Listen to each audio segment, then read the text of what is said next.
No silêncio úmido de uma cripta egípcia, uma luz percorre a pedra e acende um brilho impossível. Não é ouro em um tesouro, é ouro dentro da boca de um morto. E quando esse detalhe aparece, a história de Cleópatra deixa de ser lenda. Ela vira uma pista. Durante 2000 anos, o mundo foi alimentado com a mesma imagem. A rainha encantadora, a mulher perigosa, a soberana que teria dominado Roma com beleza e astúcia. Mas esse retrato foi construído para impressionar, não para contar a verdade. A verdade, ao que tudo indica, era bem mais sombria e muito mais pessoal. Porque a grande ameaça de Cleópatra talvez não estivesse do outro lado do mar, em Roma. Talvez estivesse dentro do próprio sangue. É exatamente aí que começa a investigação de Kathleen Martinez. Ela não entrou nessa busca como professora de gabinete, cercada de livros e poeira académica. Entrou como quem abre um caso antigo que ninguém resolveu. Uma advogada da República Dominicana, já madura quando decidiu seguir as trilhas da rainha egípcia, ela passou a tratar a história como uma cena de crime, observando o que todos olharam, e depois voltando o rosto para o que todos ignoraram. Imagine a cena. Sol forte, pedra branca, ruínas quase engolidas pelo tempo. A oeste de Alexandria existe um lugar chamado Taposiris Magna. À primeira vista, parece apenas mais um ponto esquecido do mapa. Mas, sob aquela aparência quieta, havia sinais demais para serem ignorados.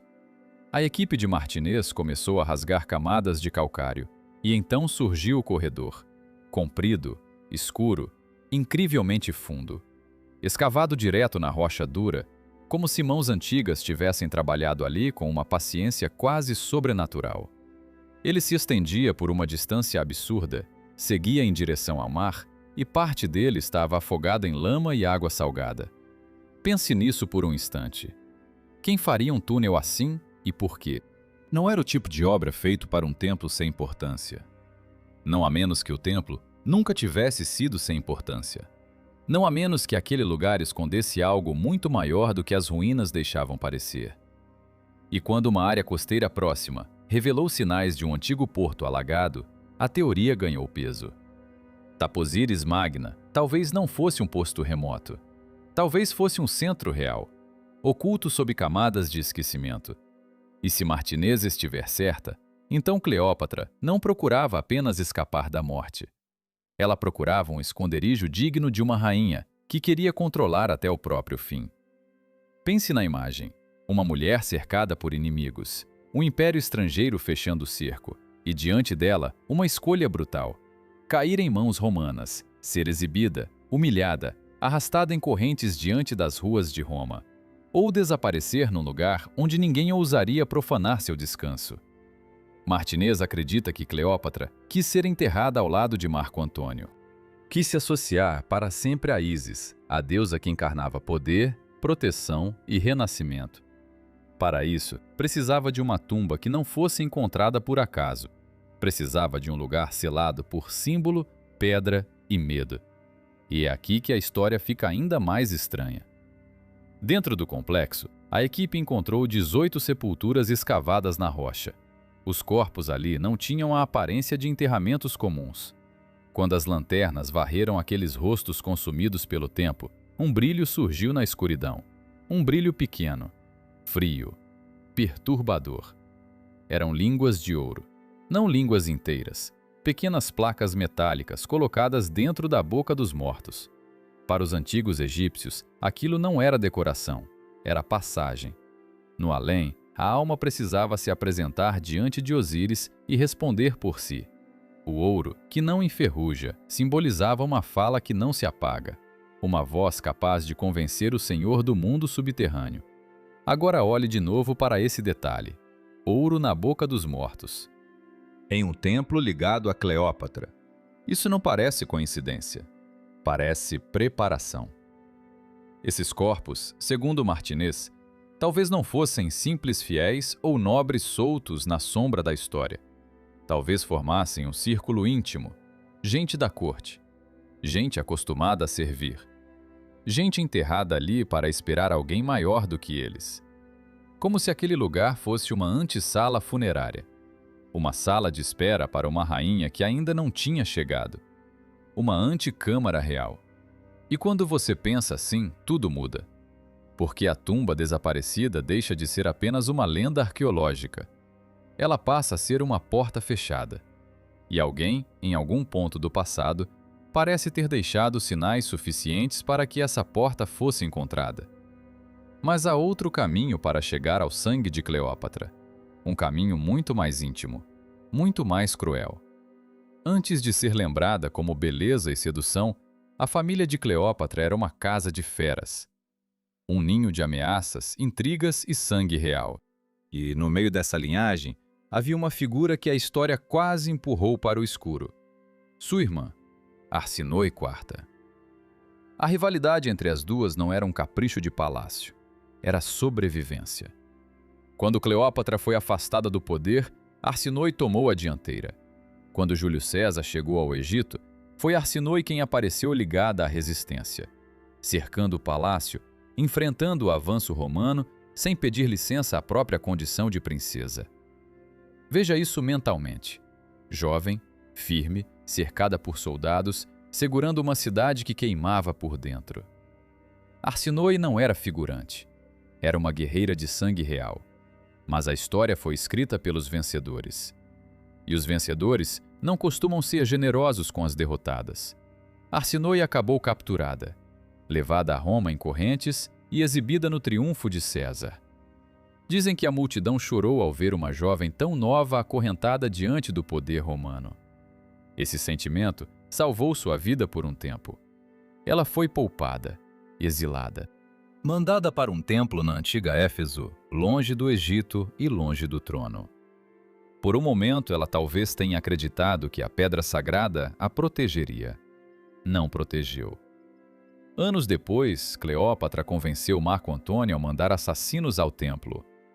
Arsinoe foi arrastada para fora da proteção sagrada e morta nos degraus daquele lugar. Foi um escândalo que atravessou o mundo antigo como uma lâmina e também deixou um rastro arqueológico. Se olhe para isso como os investigadores olham: uma irmã eliminada, um exílio, um templo, uma morte cerimonial e, séculos mais tarde, uma tumba estranha em forma de octógono descoberta em Éfeso. A forma não era comum. Nada ali parecia casual. E é justamente aí que a investigação ganha um novo peso. Porque se a morte de Arsinoe deixou uma marca física, então a própria família de Cleópatra também pode ter deixado outra, enterrada em pedra, esperando para ser lida. No fim, a pergunta deixa de ser apenas onde está a tumba de Cleópatra. A pergunta real é outra. O que havia de fato correndo nas veias dessa mulher que Roma transformou em símbolo de sedução? E quantos segredos um sangue real pode esconder antes de virar maldição? Enquanto Martina escava sob a areia, a resposta parece estar enterrada junto com um templo que não queria ser encontrado. E na boca dos mortos, o ouro continua brilhando como se ainda estivesse esperando a rainha chegar. Dentro do túmulo, havia o esqueleto de um rapaz. Tudo parecia encaixar. A cronologia, o lugar, a idade. E se aquele corpo fosse mesmo de Arsinoe, então o mundo inteiro podia estar diante da chave para a identidade genética de Cleópatra. De repente, já não se falava só de uma irmã desaparecida. Falava-se de sangue, de origem e de uma rainha que durante séculos foi cercada por suposições. No começo, as primeiras análises de DNA falharam. Os ossos tinham sido tocados vezes demais, movidos, estudados, contaminados. O sinal ficou enterrado sob camadas de manuseio humano. Mas em 2025, a tecnologia avançada trouxe uma resposta muito mais firme. E essa resposta começou a abalar uma ideia que resistiu décadas: a chamada hipótese africana.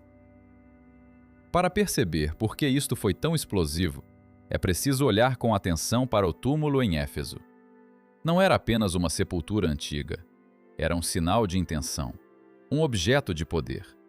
E para muitos pesquisadores, a própria forma do monumento já contava uma história. O túmulo era octagonal. E isso não era um detalhe decorativo. Na arquitetura antiga, a forma tinha peso, linguagem, prestígio. Pensem nela como um selo de pedra.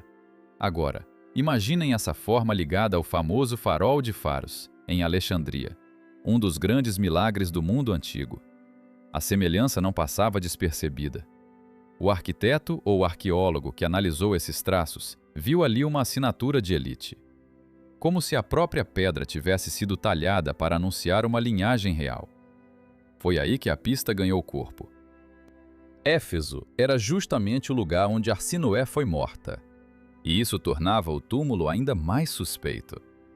A estrutura parecia apontar, com uma insistência quase cruel, para a princesa exilada.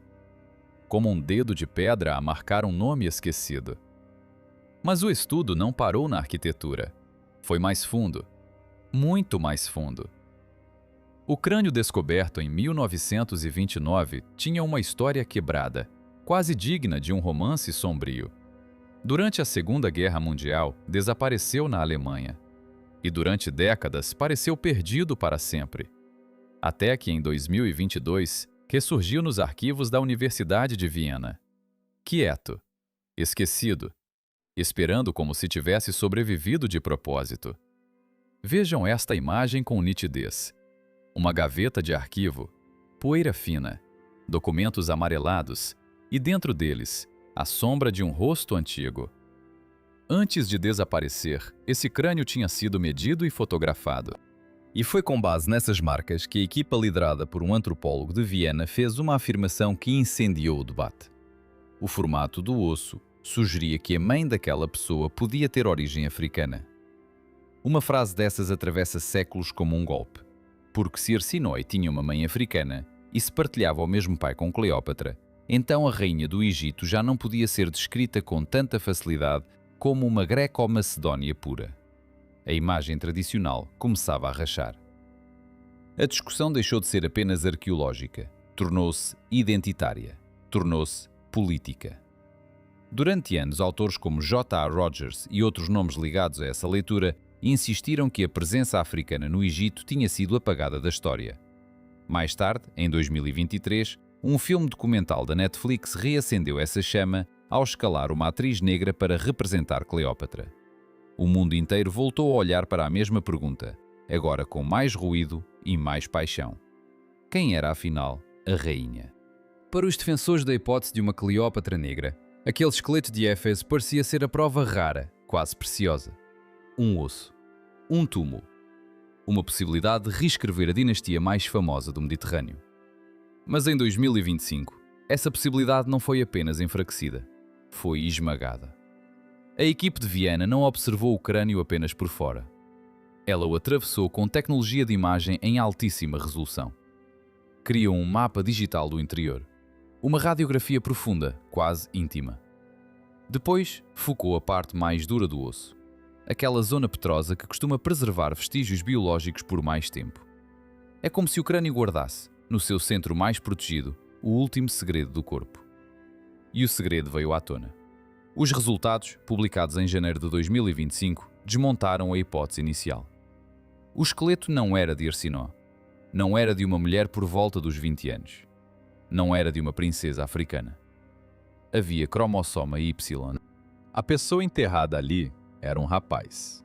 Um adolescente entre 11 e 14 anos.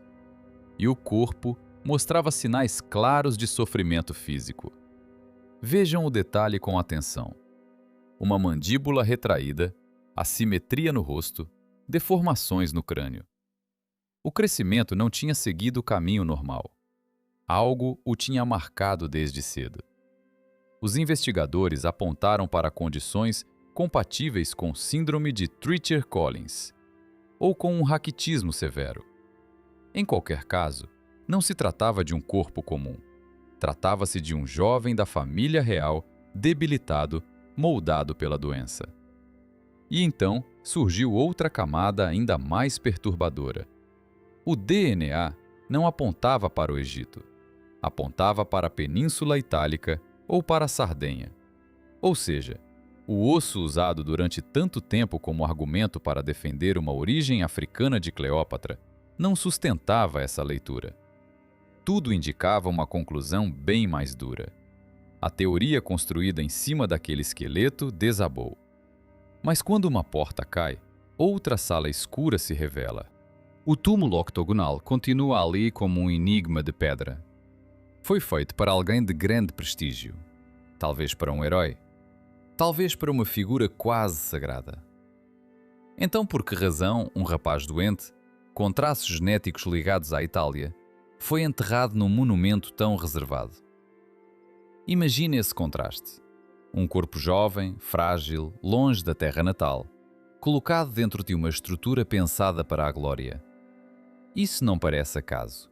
Parece silêncio imposto. E é aqui que a questão fica mais pesada. Se aquele corpo não era Arsinoe, então o que foi enterrado ali? Um sacrifício? Um membro escondido de uma família perigosa? Um herdeiro inconveniente retirado da memória pública? A sepultura de Éfeso já não explica Cleópatra. Agora obriga-nos a olhar de novo para a própria casa dos Ptolomeus. Para o sangue que corria dentro do palácio. Parem por um instante e imaginem isso. Uma dinastia inteira a fechar-se sobre si mesma. Coroas, irmãos, casamentos, alianças familiares, tudo dentro do mesmo círculo. Não havia expansão, havia recolhimento. Os Ptolomeus eram gregos de origem, mas governavam o Egito com uma obsessão quase feroz por manter o poder dentro da mesma linha. E quando uma família tenta preservar a pureza a qualquer custo, o preço costuma ser cobrado no corpo dos filhos. É isso que torna o caso tão inquietante. O problema não é apenas saber quem estava no túmulo. O problema é perceber o que aquele túmulo revela sobre a própria dinastia. Em Alexandria, a genética não era uma curiosidade, era uma arma de Estado. E a linhagem de Cleópatra parece ter-se curvado sobre si mesma, geração após geração, como um tronco envenenado. O resultado foi uma casa real fechada, estreita, frágil por dentro, embora ainda brilhante por fora. Reparem como a imagem muda. Não estamos mais diante de uma rainha isolada. Estamos diante de uma família inteira presa num mecanismo de sangue. E quando uma dinastia insiste em proteger a própria linha acima de tudo, os segredos não desaparecem. Eles endurecem, ficam enterrados. Esperam.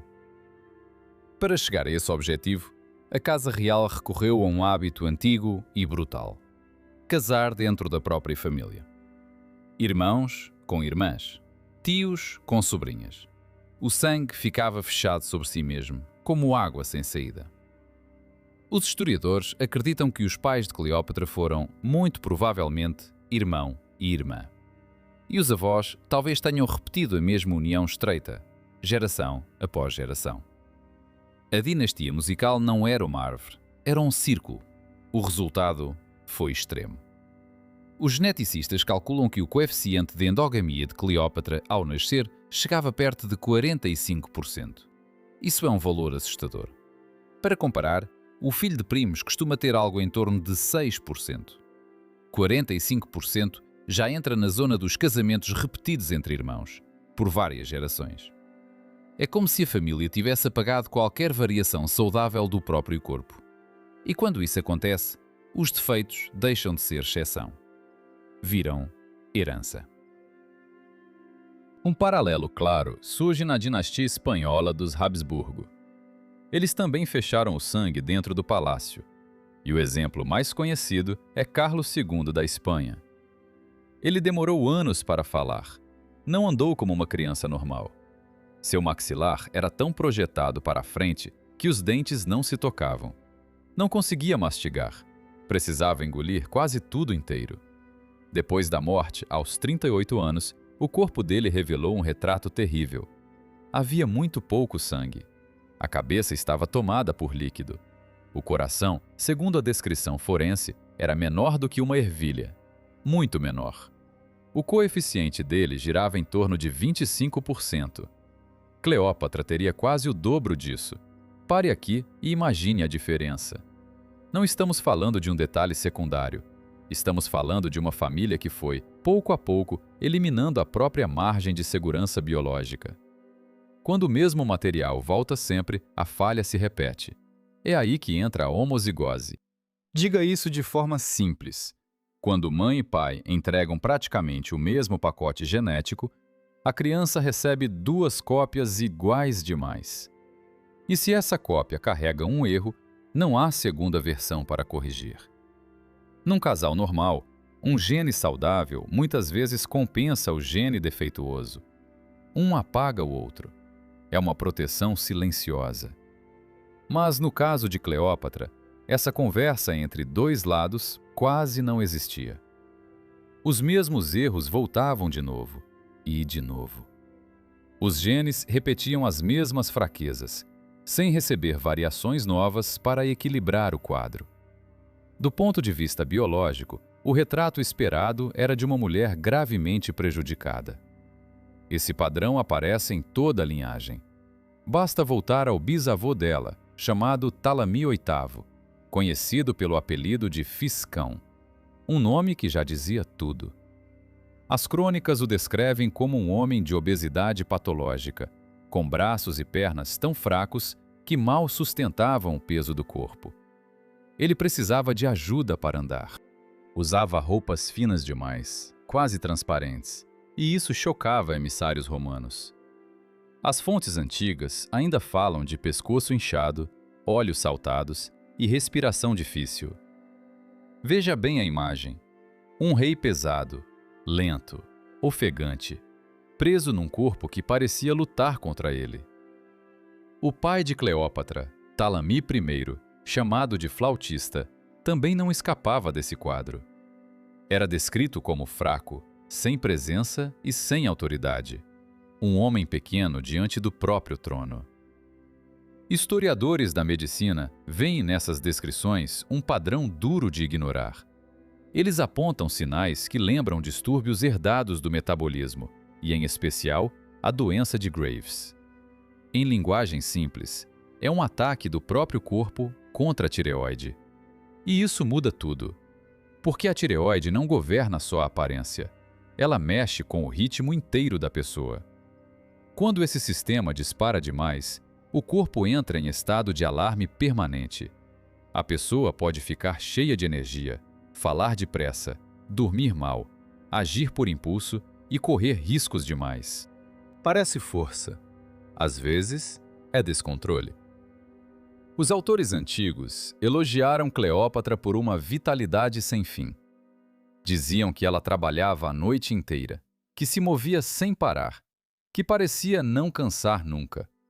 Na tradição ocidental, isso virou sinal de genialidade. Mas há uma pergunta mais sombria por trás dessa imagem.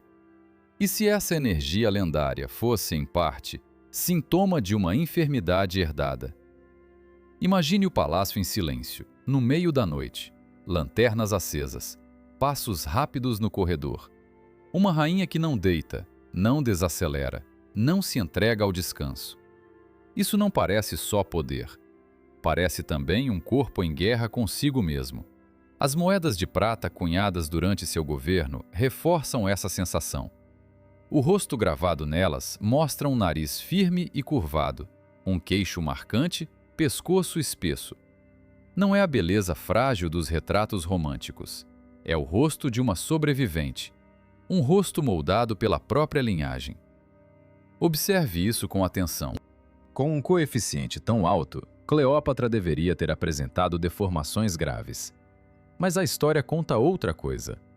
Ela foi inteligente, dominava várias línguas, encantou 2 homens centrais do poder romano e ainda comandou uma frota em Ácio. Então, como conseguiu passar por isso? A ciência moderna sugere 2 linhas de resposta. A primeira é a da vítima médica. Nessa leitura, ela não escapou por completo. Talvez tenha evitado as deformações mais visíveis, mas pagou com a saúde.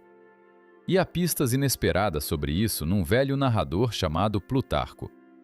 Ele não usou a expressão atraso do desenvolvimento, mas deixou 2 chaves importantes. A primeira é a famosa cena do tapete. Na versão popular, vemos Cleópatra saindo de um tapete luxuoso. Na realidade, Plutarco descreve algo muito menos teatral. Ela estava escondida num saco de dormir, uma bolsa de linho, amarrada e carregada nas costas por um único servo, Apolodoro. Visualize a cena. Um palácio em risco, guardas atentos. E uma mulher que precisava ser transportada como um fardo leve. Isso importa. Para caber ali, ela teria de ser muito leve, muito pequena.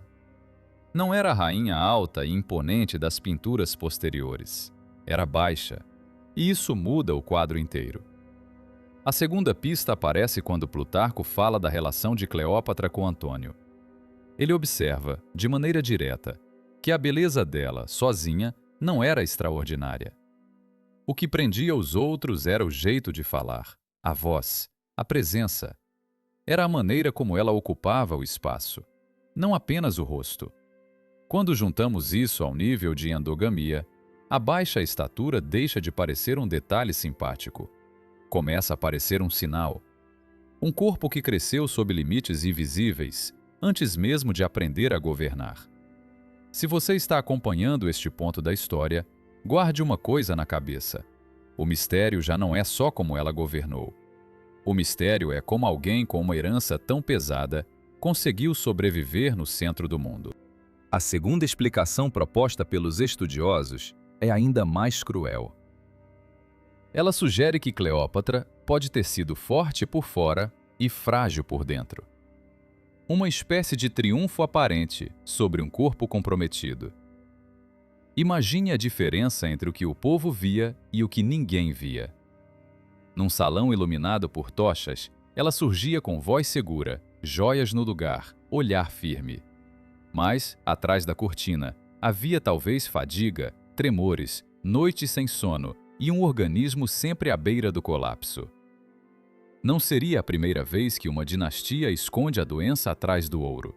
E é justamente isso que torna sua imagem tão perturbadora. Porque cada sinal de energia pode ter sido também um sinal de desequilíbrio. Cada gesto de comando pode ter saído de um corpo pressionado ao limite. A pergunta, então, fica ainda mais incômoda. Cleópatra era uma exceção biológica ou apenas a mais brilhante sobrevivente de uma família doente? Talvez o corpo dela fosse frágil, mas havia outra força ali: inteligência, presença e uma estranha capacidade de suportar o que derrubava os outros. A explicação seguinte é ainda mais inquietante. A hipótese de um milagre genético. Na genética, existe sempre um lance de sorte. Mesmo numa linhagem marcada pela repetição do sangue, pode surgir alguém que herda um conjunto menos danificado, quase limpo. É raro, mas acontece. E é por isso que os irmãos de Cleópatra chamam tanta atenção. Eram fracos. Um deles, Ptolemeu XIII, acabou afogado no Nilo, ainda jovem, como um rei de vitrine arrastado pela própria correnteza. Arsinoe foi executada. E o rapaz deformado encontrado naquela tumba octogonal pode muito bem ter pertencido ao mesmo ramo familiar. Olhe para esse quadro com calma. A dinastia parecia estar se fechando sobre si mesma. E, no entanto, Cleópatra teve filhos. Vários. Isso por si só já rompe o padrão esperado para uma família tão fechada. Ela também conseguiu comandar forças navais em batalha. Não era uma rainha decorativa. Era alguém que continuava em pé quando outros já tinham desabado. Alguns estudiosos a descrevem como uma sobrevivente de mosaico. Uma mulher montada com peças diferentes, partes fortes demais para quebrar, partes frágeis demais para durar, mas ainda assim viva. Talvez tenha herdado a inteligência grega e a dureza romana. Talvez tenha escapado do colapso metabólico que vemos em outros membros da linha. Talvez tenha escapado das deformações visíveis. Mas escapar por fora não significa sair ilesa por dentro. É aqui que a história fica mais sombria. Porque a biologia costuma cobrar o seu preço. Mesmo quando não havia sinais grotescos no rosto ou no corpo, ela pode ter carregado algo escondido. Energia excessiva, impaciência, uma inclinação para a suspeita. O que sempre foi lido como temperamento de rainha pode ter sido, em parte, o reflexo de um organismo moldado por gerações de casamentos entre parentes. Imagine isso no rosto dela. Uma mulher que pressentia perigo antes dos outros. Uma mulher que nunca relaxava. E talvez ela soubesse. Essa é a ideia que muda tudo. Cleópatra cresceu assistindo a própria família se desfazer. Viu a repetição, viu os danos, viu o preço. Se ela percebeu esse padrão, então sua vida ganha outra camada. A versão tradicional diz que ela se aproximou de César e de Marco Antônio por poder, por proteção, por estratégia política. Mas pode ter havido algo mais íntimo, mais desesperado, algo biológico. Talvez ela estivesse buscando fora do próprio sangue o material que faltava dentro dele. Pense nisso com cuidado. Ela se casou primeiro com o irmão mais velho, depois com o irmão mais novo. Era o costume da casa, era a obrigação do trono. Mas não houve herdeiros desses casamentos, nenhum filho desses irmãos. O silêncio ali é pesado. Então ela se voltou para Roma, para César, depois para Antônio. Homens de fora da linhagem, homens sem a marca daquele sangue fechado. Se isso não foi apenas política, então talvez tenha sido um gesto de fuga. Um movimento para abrir uma porta que a família havia trancado por gerações. A questão, então, deixa de ser apenas romance ou ambição. Passa a ser sobrevivência. Talvez Cleópatra entendesse que mais uma geração de cruzamentos internos poderia produzir novos danos, novos corpos quebrados, novas deformações escondidas. Talvez ela quisesse quebrar o ciclo antes que ele alcançasse seus filhos. Veja essa cena mentalmente. A rainha observando a própria dinastia, como quem observa uma casa com rachaduras nas paredes. Uma peça cede, depois outra, e de repente, o teto inteiro ameaça cair. E a outra pista, ainda mais concreta. Se ela convivia com dores contínuas, talvez isso nunca tenha sido apenas fraqueza. Pode ter sido dor nas articulações, algo compatível com um corpo castigado pela herança familiar. Ou um problema da tireoide, como a doença de Graves, que deixa o corpo acelerado, inquieto, quase elétrico. Como alguém assim comandaria embaixadores, reuniões, embarcações e exércitos? A resposta talvez esteja no que ela sabia fazer com a matéria ao seu redor. Não apenas governar, manipular, transformar. Aqui entra a famosa cena da pérola. Ela foi muito mais que uma exibição de luxo. Para vencer uma aposta com Marco Antônio, Cleópatra teria retirado uma pérola caríssima, colocado em vinagre e esperado que se dissolvesse antes de beber a mistura. Não é só uma imagem teatral, é química pura. O carbonato de cálcio reage com o ácido.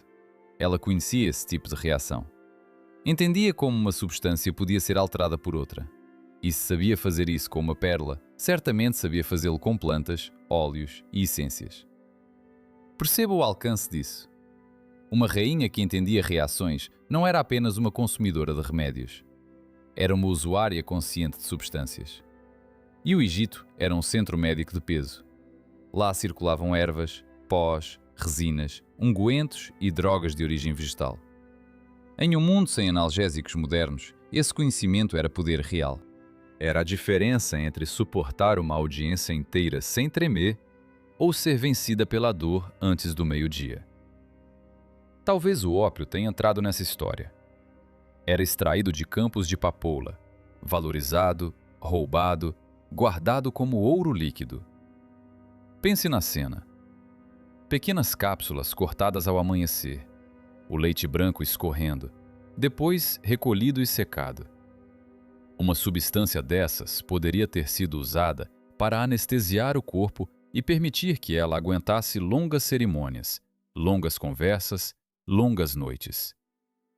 Não há como provar cada uso, mas a possibilidade é forte e faz sentido.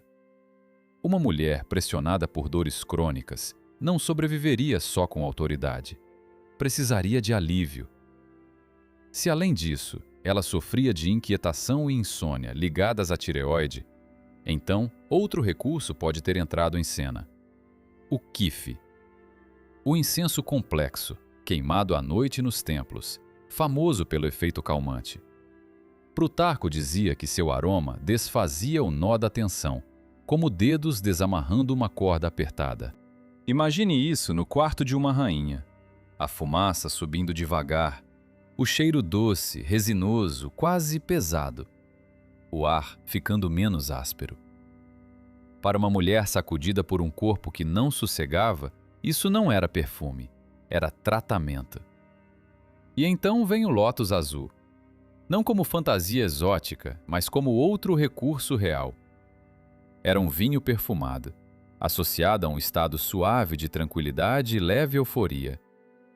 Historiadores sempre falaram do magnetismo de Cleópatra, da forma como ela dominava homens quase no instante em que os recebia. Mas e se parte desse encanto também tivesse sido preparado? E se a rainha usava o vinho, o cheiro, a música e o ambiente como instrumentos? Imagine a sala, o vinho escuro, o vaso aberto, a luz dourada batendo nos tecidos. Tudo calculado para esconder a dor e ampliar a presença. Isso muda o retrato dela, porque a sedução deixa de ser apenas beleza, vira engenharia pessoal, uma forma de atravessar o próprio sofrimento sem mostrar rachaduras. E aqui há uma pista especialmente forte, a ligação dela com a cosmética. Diz-se que Cleópatra escreveu sobre o assunto, num tratado chamado Cosmético, depois citado por Galeno. Não soa como vaidade vazia, soa como estudo, como método, como alguém que observava o próprio rosto como observava um instrumento de poder. Pense no que isso significava para uma mulher possivelmente marcada por predisposições da própria linhagem.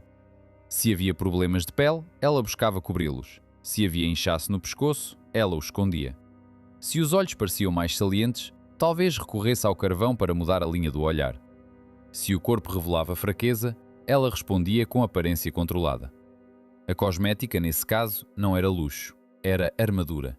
Era um escudo fino, preto e perfumado, aplicado antes de cada encontro importante. E isso ajuda a explicar um detalhe fascinante.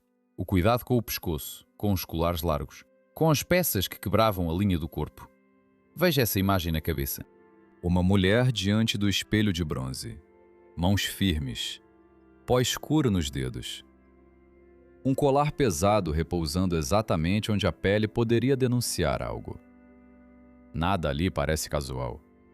Cada elemento parece pensado para dizer ao mundo: não olha a ferida, olha a rainha.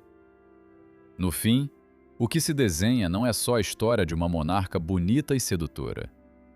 É a história de uma mulher que talvez tenha aprendido a administrar o próprio corpo, como administrava o reino. Dor, sono, rosto, cheiro, voz, presença. Tudo passou pelo mesmo filtro. Tudo foi usado para sobreviver. E cada nova peça dessa imagem leva a pergunta para um ponto mais desconfortável. Até onde vai a política? E onde começa a luta íntima de alguém contra a própria carne? Talvez o segredo de Cleópatra nunca tenha estado apenas no trono. Talvez estivesse no modo como ela conseguia entrar numa sala e parecer intocável, mesmo carregando um corpo em guerra com ele mesmo. E, no brilho curto de um colar largo sobre a pele, ainda dava para esconder muita coisa. Sob a pedra úmida, a poucos metros do mar, há um silêncio que parece antigo demais para ser humano. É ali, no túnel escuro de Taposiris Magna, que a última máscara de Cleópatra pode finalmente cair. Durante anos, ela moldou o próprio rosto como quem ergue um império. Química, botânica e pintura serviram ao mesmo propósito: transformar uma mulher vulnerável numa deusa viva. O mundo guardou a imagem e talvez tenha perdido a pessoa. Agora, Kathleen Martinez está perto demais daquilo que Cleópatra talvez mais temesse. Não a glória, a exposição. A escavação avançou sob a rocha costeira, e com o corredor geométrico aberto, a busca deixou de ser apenas uma lenda enterrada. Já não se trata só da rainha sedutora que desafiou Roma, nem da figura dourada que o cinema eternizou. A investigação apontou para algo mais frio, mais íntimo, mais humano. Uma mulher real, por trás do mito. Imagine a cena. Lanternas tremendo no escuro. poeira fina no ar. Homens parados diante de uma passagem estreita, como se estivessem diante de uma porta fechada há 2000 anos. Um passo errado e tudo desaba. Se Martinez romper o último obstáculo, o que pode surgir não é apenas um túmulo. Pode surgir um prontuário silencioso. Uma história escrita no corpo.